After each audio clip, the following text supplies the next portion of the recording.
बगैर अंगीठी जलाए और बगैर कोयलों के बहुत मज़ेदार मलाई कबाब बनाकर तवे के ऊपर तैयार करेंगे। इसके लिए थाई वाले चिकन के पीसीज हैं, छुरी से कट्स लगा लेंगे। लेमन जूस, नमक, पानी डालकर इसको 1 घंटे के लिए इसमें रहने देंगे। इसके 1 घंटे के बाद वॉश कर लेंगे। इसमें दही डाल देंगे, टेट्रा पैक की क्रीम डाल देंगे, लहसुन अदरक का पेस्ट, साथ ही हरी मिर्चों का पेस्ट डाल देंगे और 1 चम्मच इसमें नमक, 1 चम्मच पिसी हुई काली मिर्च, धनिया पाउडर, पिसा हुआ गरम मसाला, कसूरी मेथी और इसमें डाल देंगे पपीता पाउडर, आधा कप ऑयल डाल देंगे, इसको मैरिनेट कर देंगे। इतनी देर में आप वीडियो पे प्यारा सा कमेंट कर दें।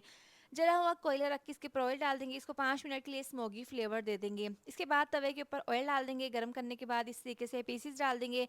तकरीबन 5 से 6 मिनट के बाद इसकी साइड को चेंज कर देंगे। एक साइड से देखिए कितना अच्छा सा कलर आ गया है और ये अच्छे से पक चुके हैं। अब इसकी साइड को चेंज करके अब बिल्कुल स्लो आंच पर तकरीबन 8 से 10 मिनट के लिए इसको दम वाली आंच पर पका लेना है। इसमें पानी बिल्कुल भी नहीं डालेंगे, चिकन के पानी में और दही के पानी में ही ये भाप में अच्छे से गल जाएंगे। बहुत ही गर्मा गर्म टेस्टी मज़ेदार से मलाई कबाब तैयार है। इसको आप सैलेड के साथ, केचप के साथ सर्व करें।